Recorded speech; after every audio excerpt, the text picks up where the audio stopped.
Well, the world of professional sport is full of soaring highs and crushing lows, but you'd be hard-pressed to find a more dramatic 12 months than those documented in Glenn Maxwell's new book called The Showman. From a potentially career-ending injury to fulfilling his dream of becoming a father and scoring the winning runs in the World Cup final, it's an extraordinary story of perseverance. We welcome Glenn, aka The Big Show, live from Melbourne. Hey, Glenn. How are we going, guys? We are really well excited to have you on. Now, the book starts off with the awful leg injury in 2022. You were questioning if your career was over. Can you tell us about the mental toll that takes on a sports person who relies so much on their body?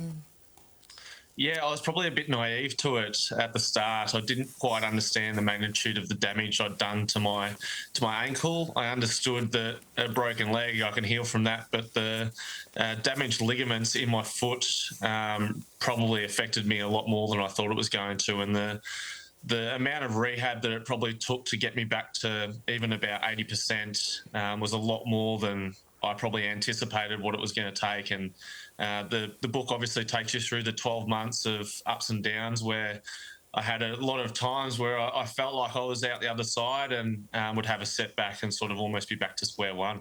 Yeah, the mental resilience is just incredible. So less than a year after that injury, you're scoring a double century in the World Cup, hitting the winning runs in the final. How often do you look at these moments on YouTube? Not too much. I think during the writing of the book, I had to, I suppose, talk through different stages of that innings and had to go back and watch the highlights, which was quite fun. And luckily enough, I think they're on my Instagram somewhere, so it's not too hard to find. And yeah, certainly one of the highlights of my career and something that I'm extremely proud of, and we'll always look back on that really fondly that day. Oh, so you should be. And on behalf of Australia, thank you again. The book also covers the birth of your son, Logan. We know that cricketers spend a lot of time on the road. How do you cope being away from family for such extended periods?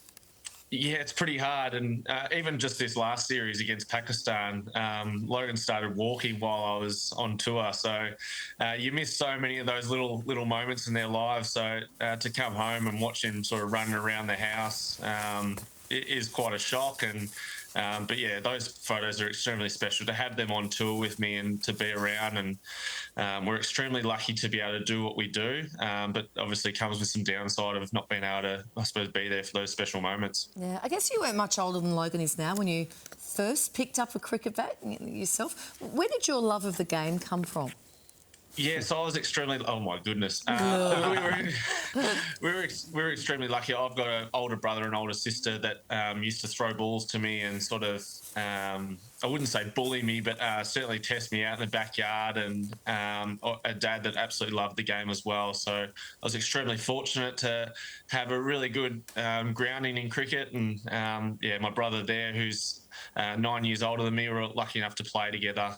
So I was extremely lucky to have an extremely loving and supportive family, and yeah, very fortunate to have that upbringing.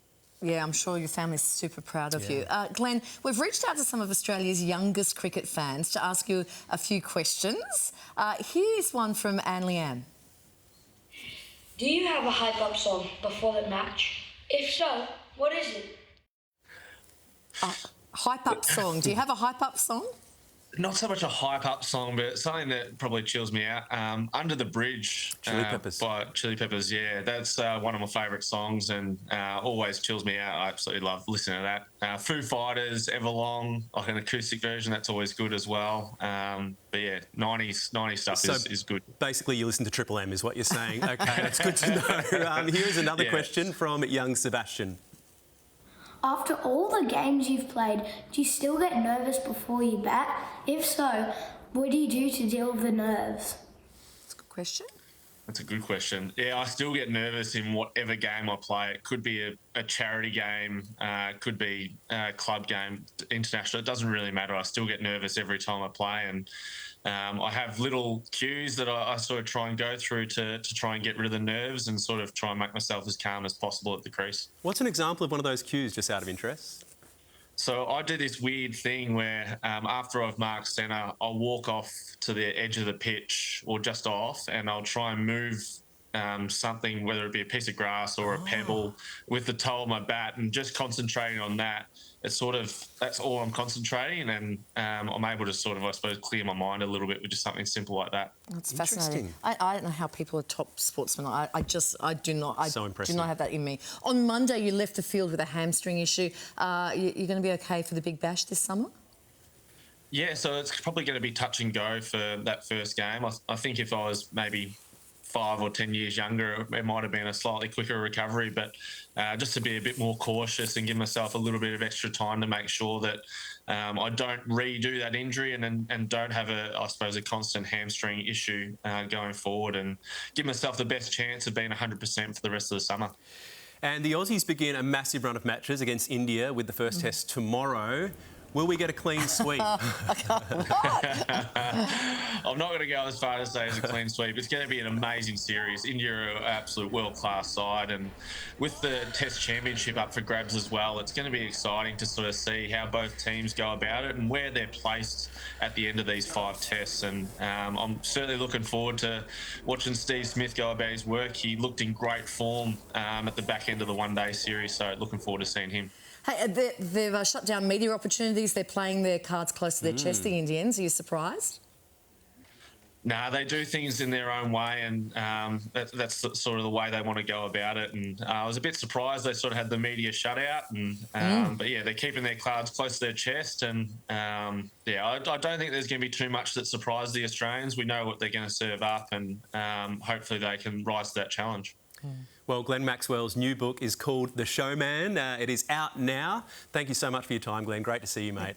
Looking forward to seeing you in Big Bash as well.